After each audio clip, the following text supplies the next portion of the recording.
Welcome to Conversations with Deborah, a bi-coastal dialogue brought to you exclusively on malcolmpresents.com. And I'm Malcolm Berman, and there's my co-host, Deborah Manning. And we talk about everything and anything affecting our lives, personal lives, and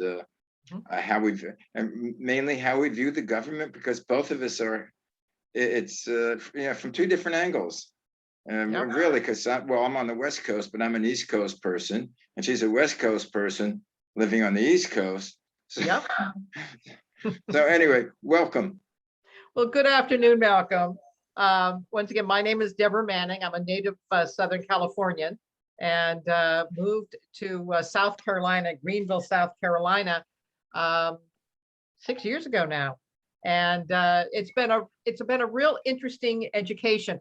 I've been a news reporter for years and years and years, and was in Los Angeles and San Diego, worked for National Public Radio and for public broadcasting in Cap Cities. Enjoyed it. Did radio, did newspaper, as well as TV and what have you. So from my approach, I'm an independent in terms of voting. I'm an independent, and Malcolm and I have known each other for years and years and years. He was the producer of a program I had done with my late husband, Tom, called Real Money. And it was, once again, that was also a great experience to be able to talk to people about how money works. Yeah, I'm not sure. I'm still doing that now. I'm not sure whether there's real money anymore. Now that, with the Bitcoins and the crypto coins, is there real money? Well, it's very interesting, because if you look at Bitcoin and the cryptocurrencies, they meaning the creators of such, are trying to tie it to something that you can put your hands on, rare earth minerals and what have you. So unlike the dollar, which of course was moved away from the gold standard back in the early 70s, Bitcoin is, and all of the Bitcoins are trying to align themselves with something that you can actually hold in your hand, so to speak. So interesting. I'm back in the stock market myself, and yes, I do a little bit of Bitcoin, because I think it's a fascinating idea. But is there real money? Real money comes in so far as whether I'm willing to trade something with you, and whether you would accept a Bitcoin as value. So that's all that money truly is. Well, it's sort of like the old barter system. Of course, absolutely. Well, because I know in Los Angeles, I don't know if you heard, the Staples Center. Oh, yes. It's been changed to Crypto Center. Oh, interesting. Yeah. And my wife, as I told you, as you know, is from El Salvador, and she just went back home. And El Salvador now, all the stores accept Bitcoins.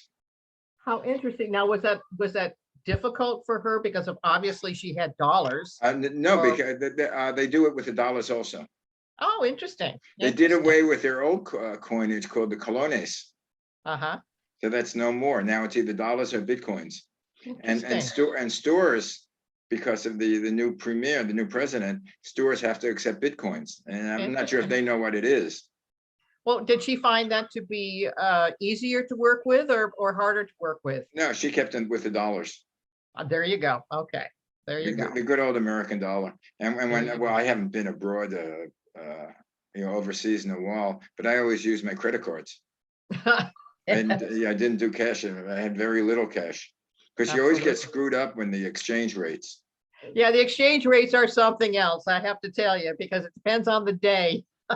Right, and they always take it off. They take a percentage to change, and then they take the percentage to go back again. That's right. That's right. And then I know the big thing was like the American Express. You got many express money, and the way they really made money is that people would get hundreds or thousands of dollars in the American Express, and then they would come back to the States, and then they wouldn't cash it right away, because they might be going away another 2-3 months. So they figure they'll hold on to it, and the American Express people would make have that money in their cash. I think it's called the float. There you go. And I remember American Express, they had, oh my God, the paper checks and what have you, the traveler's Yeah, checks, traveler's checks. which were fun. And it was fun But, because if you kept a record of those, and even mhm, if it was stolen or you lost it, you could call them up and have it stopped. absolutely, And so, absolutely. whereas if you had cash, forget it. Yeah, that was gone. Well, last week, I noticed that you had a posting on Facebook, and you said that your comments about last week's show, and so I think we can try a different approach. You would mention that we do a lot of talking, but do we really do listening? Yeah. And that's a very interesting question these days. Are we actually listening to one another? So I'll be the first one to say I'm here and I'm listening.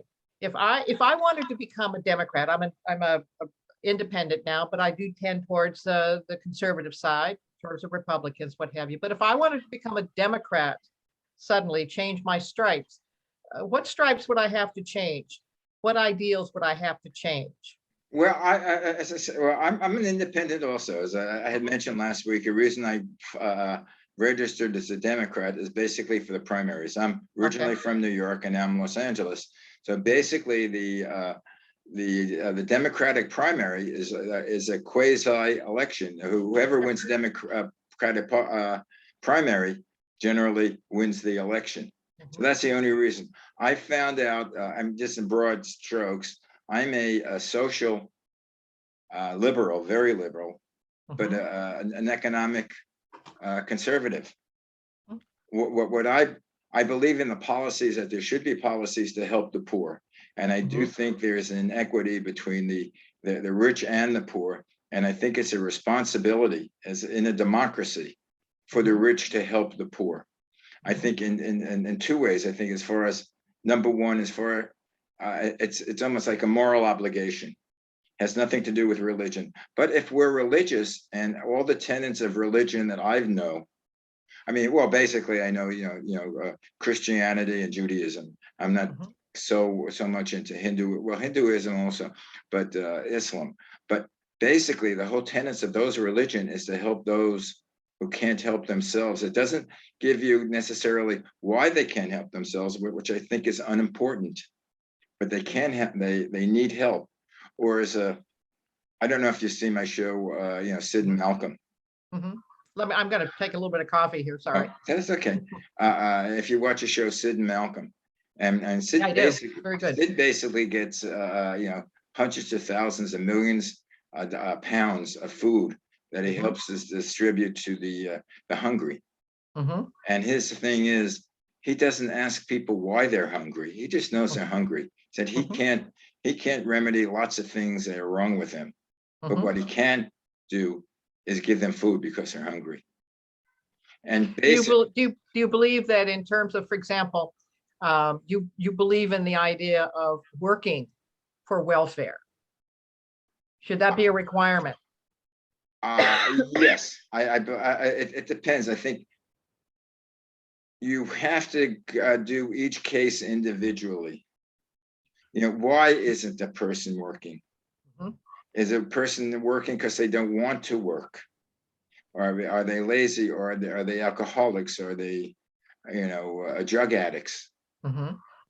And then if they are, then yeah, you give them welfare, but you have to give them a program for rehabilitation. Mhm.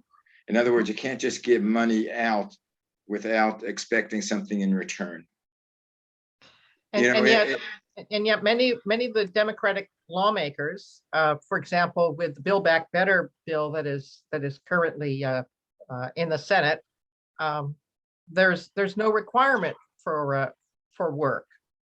There's a benefit, but there is no requirement for work. How do you well, feel about that? I haven't seen the entire bill. I know basically I'm in favor of the bill. Basically, most of the things that I have heard Mhm. of the bill, I'm in favor. I'm in favor of the education for the children.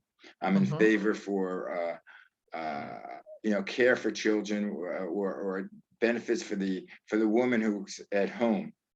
Uh, Mhm. I do not see how a woman with 2, 3 kids, and we can't judge them morally right or morally wrong. Mhm. If they have kids, Mhm. whether they have kids out of wedlock or they have 7 different fathers, yeah, that's not the judge. That's not for me to judge, Mhm. but that they need help. And if of going to work and having their kids, educated. Otherwise, So we're if never you, going to get out of it.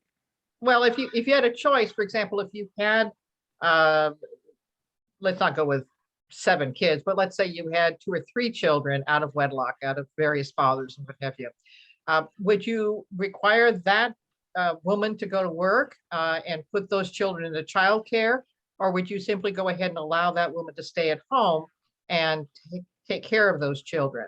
Now, would require that woman to have some sort of education, some sort of some sort of a social policy for someone to talk to them.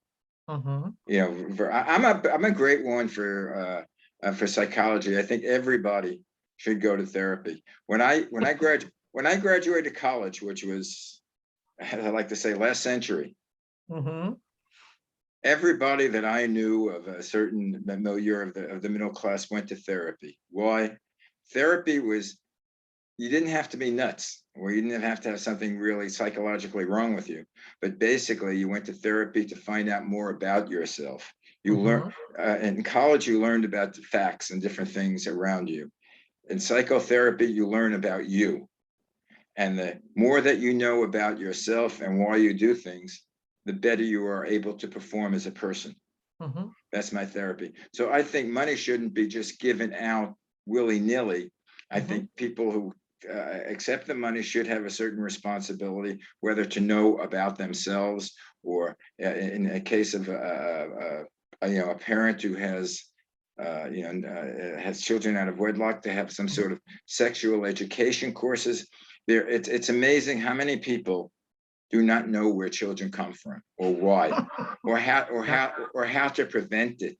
You would Yeah. think in today's day and age they know, but we are a country of misinformation. Mhm. And And why do you think that is? Is it why because of the news media? Is it because of our lack of education? I mean, we I all are required, I mean, we have free education all the way through high school. And for example, community colleges, nominal fees. I know that that's how I got through. And right. I was able to barely get through with community college because I had no money and my parents were not particularly wealthy. Well, But yeah. it's there available. But why do you think that is? Why do we have such miseducation going on? Well, first of all, I think that there's a wrong emphasis on education. I don't think Okay. I don't think everyone should go to college per se. Mm-hmm. College to me is someone who wants to learn how to think. It's Mm-hmm. not preparing for a profession. It's I thinking. agree. I And agree. there are certain people who are motivated like that. Mm-hmm. I remember when I was in high school, they had 3 types of schools. You had the academic. That was Yep. people that wanted an advanced degree. You Yep. had the commercial, and a lot of the women. I mean, I'm being sexist, but a lot of the women. You're not being sexist. It's uh, just, it's a uh, fact. It's yeah, a fact. a lot of the women took commercial courses. I mean, Sure. they learned shorthand, they learned how to Of type. course. So when they, switchboards, and when they got out of school, when they Of got out of course. the high school, they had some sort of a trade to go.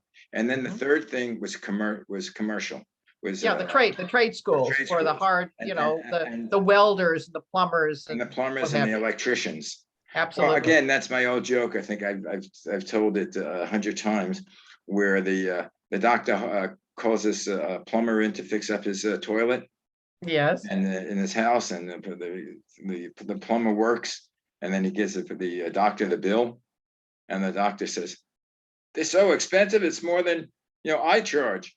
And the plumber looks up to the doctor and says, "Yes, that was more than I charged when I was a doctor."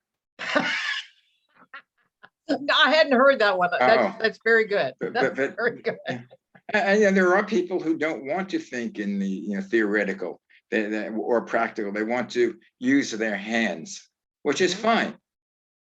And it's Which is but fine. It runs the country for crying out loud. right, but we don't have, our educational system isn't like that. For some reason, you have to go to to academia. You have to graduate and then go to college. Not necessarily. 2 year school would be good. The Mhm. the, the community colleges, I think, should be the link.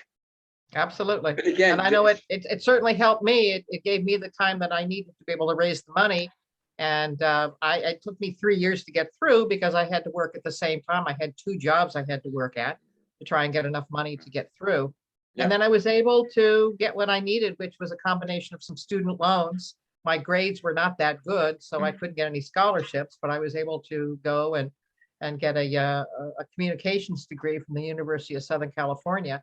I was very blessed to be able to do that, and I was happy that I learned the value of a dollar. And I've told this story before, but I'll tell it again. I was a staunch Democrat for years and years and years, and I think my change came when I got my first bill from the University of Southern California my first semester, and I was having a great time. I'm tall, I'm blonde, I was party girl, I'll tell you. Till all of a sudden I got the first bill, so I went to the mailbox and I got my grades, and I had some B's and C's, and I was perfectly fine. I looked at it, and, oh, no big deal, but I had a good time. I'm having a good time here up in LA. And then I opened up the next envelope, which was the tuition bill. And I looked at the tuition bill and I looked at my grades and I realized, wait a minute, I'm not getting what I'm paying for. And at that point, I changed, and it was an epiphany for me. And from that point on, I got straight A's, and I graduated magna cum laude, Phi Beta Kappa, and it was from basically nothing the first semester that I had at University of Southern California. And once again, you have, applying yourself. It was important for me because I did want to become a journalist, and I did. I did for Yeah. quite a long time, and I still enjoy the journalistic pursuit. Not the way it is now, because it's more propaganda than anything else. Well, it's not journalism anymore. It's journalism was the day that you gave the facts and you didn't you didn't opine on the facts. Yeah. These are the facts. It's up to you to judge from there. Yeah, I remember I once did a story when I was at Channel 13. I did a story about the state budget, and I was going down. I was the state had shut down. I think it was Jerry Brown who had shut down the state because they had run out of money and blah blah blah. At any rate, I went down to a small business to talk to the guy. He actually manufactured and then also installed the Bots dots. Now you have the Bots dots there in California. Those are those little raised dots, those metal dots that differentiate the lanes. So when you change lanes, you can hear plump, plump, plump, plump. You So get the bumps. yeah, he installed all of those. I And thought I asked him, I thought those were city workers. no, this guy, and once again, this is a long time ago, but this guy installed it. And we talked about what the situation was for him. And as a small businessman, it was quite frightening, quite scary, although he was prepared to have a long period of time where he would not get paid by the state, et cetera, et cetera. And I remember the story went on the air, and it was a good story. Everybody, oh, it's good, blah, blah, blah. But I went up to my mom's house, mom and dad's house, and one of their next door neighbors came in and said, Deb, I saw your story on the air, and I didn't realize that things were so bad. And I said, wait a minute, things are not so bad. This guy is making it through. Sure, he doesn't have money coming from the state, but he planned. He was self-reliant. He's able to handle this. And she went, oh, you're right. I hadn't thought about that. The power of the press, and it was quite another epiphany for me. It was quite a revelation to me, that the power of the press to be able to mold opinions and to mold perceptions. And I'm troubled, terribly upset about what's happened now with the misinformation that we're getting out of the press, and we're not getting the information we need as Americans. I agree with you on that thing, but going originally back to education. Yeah. When I was in high school, my father was very sick, and he passed away. Like just as I transitioned from high school to college.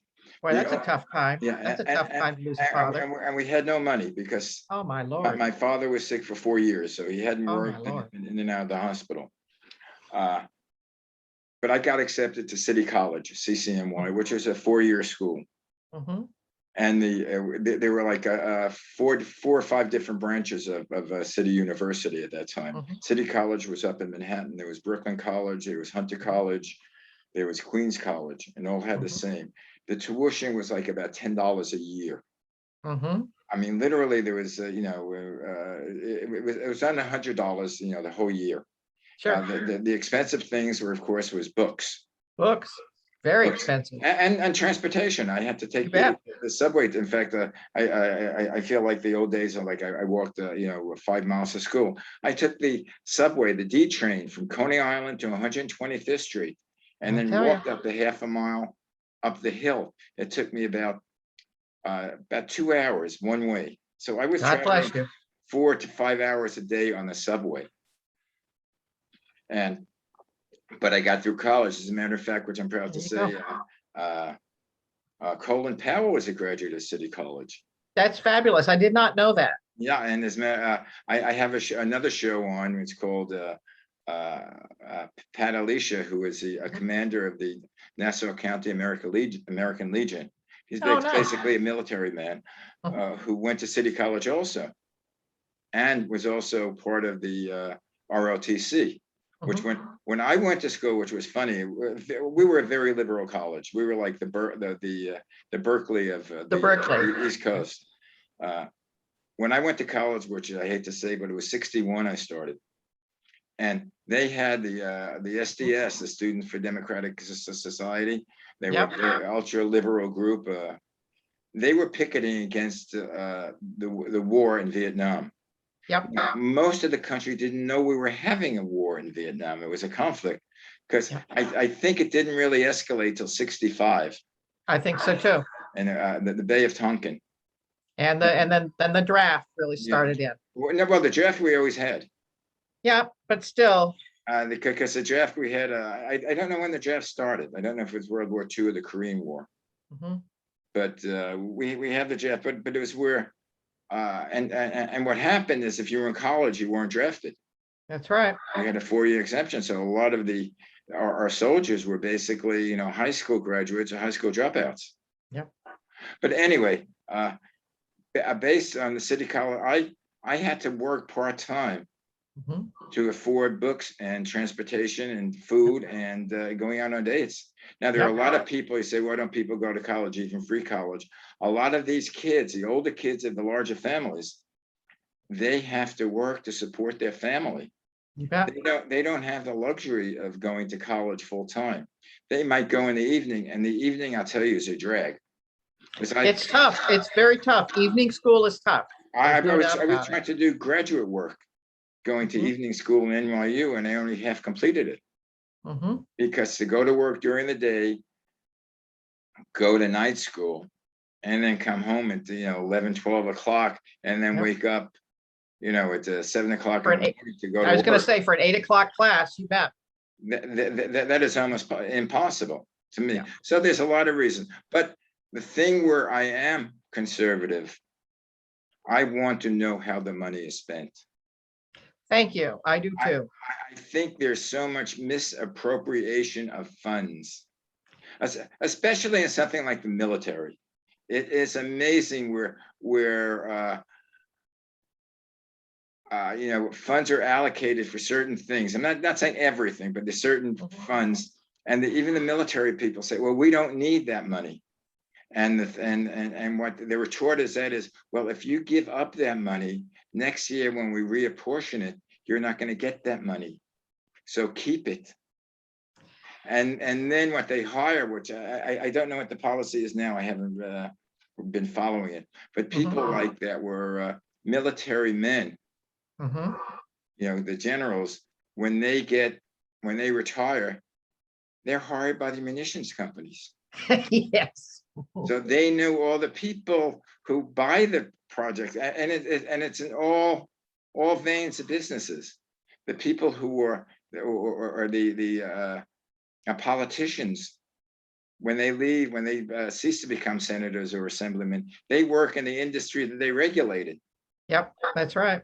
And so there's a lot of just shaking of hands, a good buddy type of money going into certain things, especially, we're talking about now reconstruction. And a lot of the money is spent needlessly. And it's never done. I mean, I know locally there was a bill, this is a few years ago in Los Angeles, to rebuild parts of community and colleges, the city colleges and high schools. And basically the construction people who were hired were the brothers or relatives of people who were handing out the money. Yeah. And what winds up, it was totally, the buildings were totally inadequate. And you have roads that go, they're built today and tomorrow they're gone. Yeah. And I don't know whether it's the materials that they use or the people that they hire are couldn't care. But that's where I'm a conservative. So a lot of the times when the taxes come in, we're going to raise the taxes, do a bond issue for so and so project. I said, well, didn't we have that 2 years ago or 5 years ago? What happened to that money? And no one answers the question. And that's a real problem. I think that that needs. I mean, for example, in this bill, I don't get it. Tree equity. I don't understand what tree equity means, and especially for people on fixed incomes, on Social Security, on pensions, and what have you. The amount of money being spent on something as crazy as tree equity. What the hell is that all about? I'm not sure what tree equity is, but I know that we have a problem here on the West Coast that Sure. a lot. I think I forget what the number was, the exact number, but I think, but about 70 or 80% of our forests are owned by the federal government. Yes. They're the ones that have to do the maintenance, and That's right. everybody's complaining about that it's not really being taken care of. To do the maintenance of the forest takes money. I don't know whether that's tree equity or not, or whether that's part of it. I know I don't know the specifics of Build Back Better, but I know the principle is there. Well, the problem that I have at this point right now, and I'm glad that it's been stalled, is that as you continue to read through the 2,500 pages of this thing, you scratch your head. We're looking at, for example, complete amnesty for the people crossing the border. I have no problem with immigration that is going to benefit the United States of America. I'm just not understanding it, and I want to know what your view is on this. We've had the Biden administration in place for now 11 months, and at this point, apparently, we're coming up on 2 million people crossing the border, and another 600,000 that got away. I'm not understanding why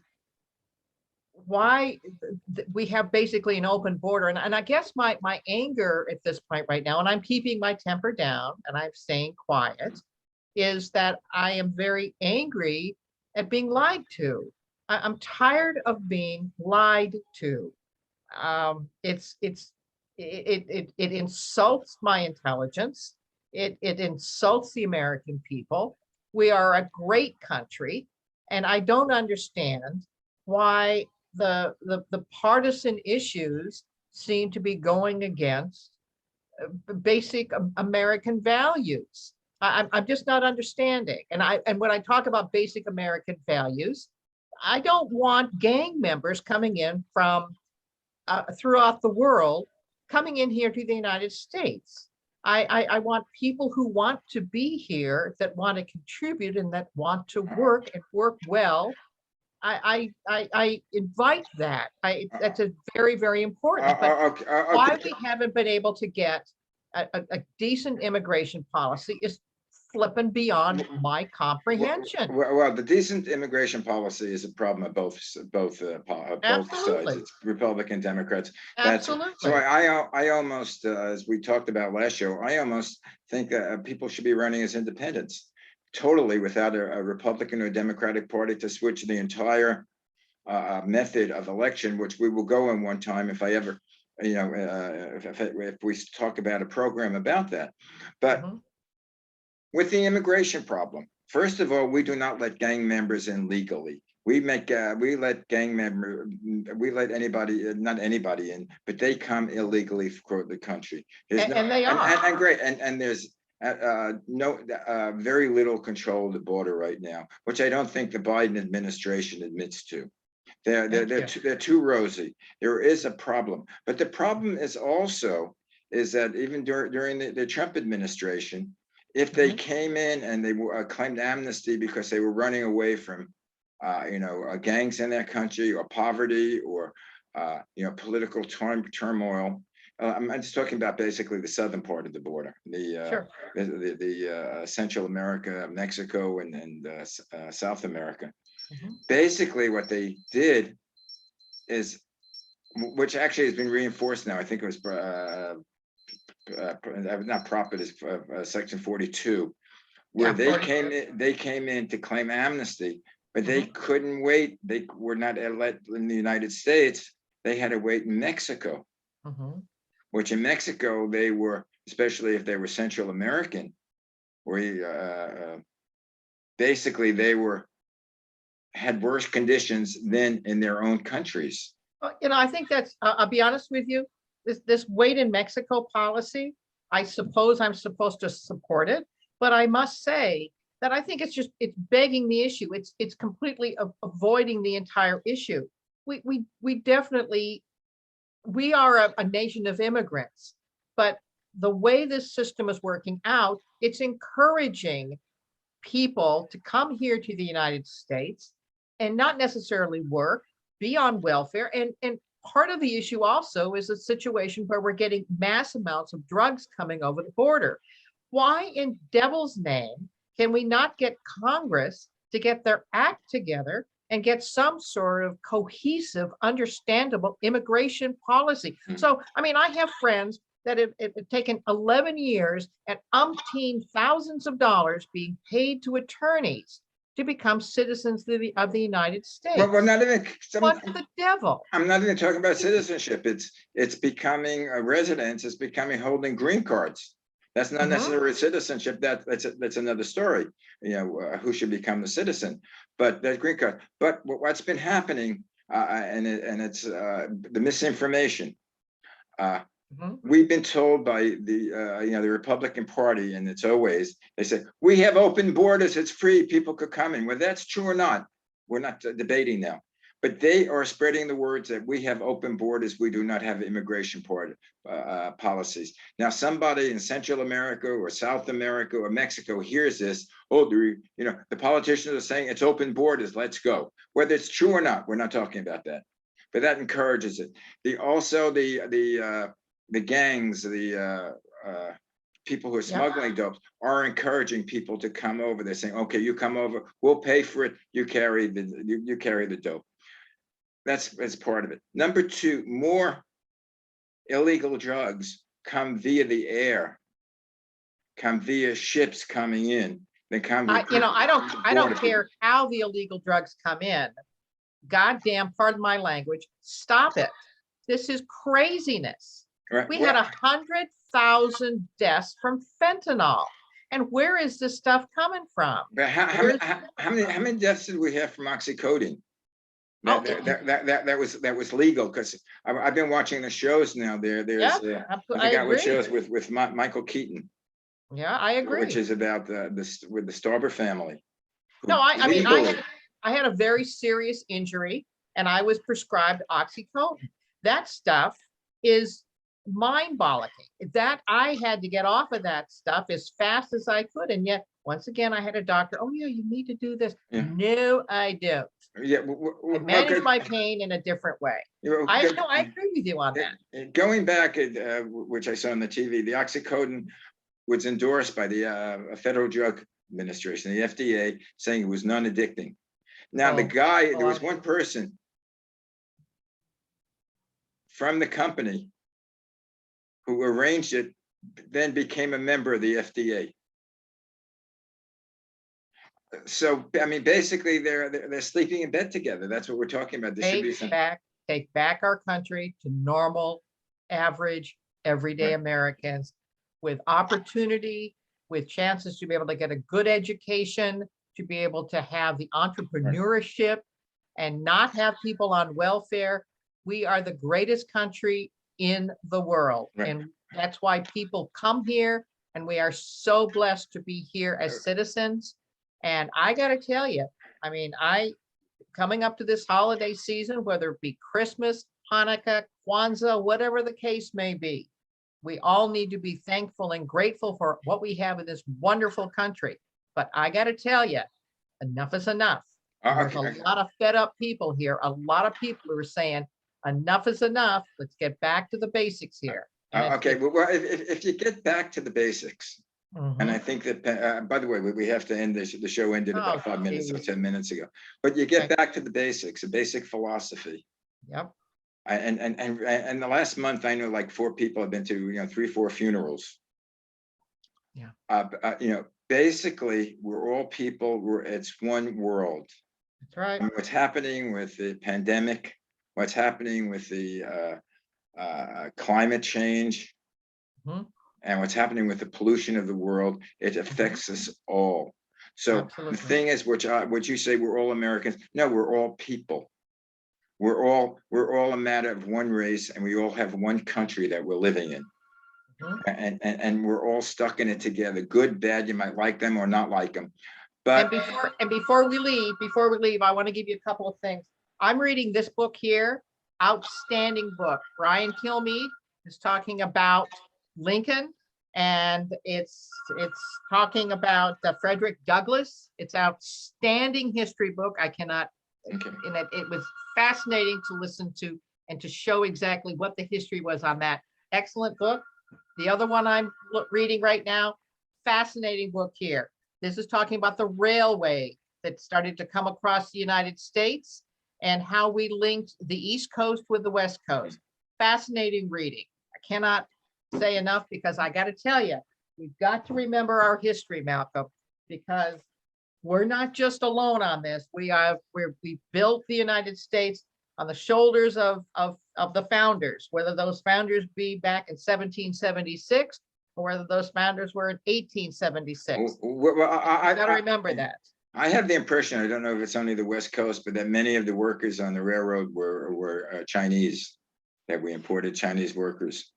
Well, interestingly enough, the author of that particular book was an ultra liberal, and he said that in the foreword.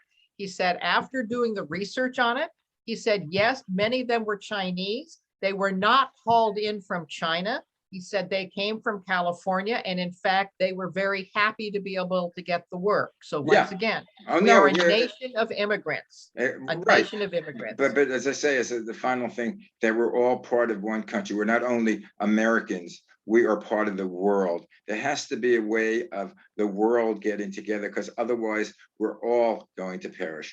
Under that optimistic note, I will see you next week.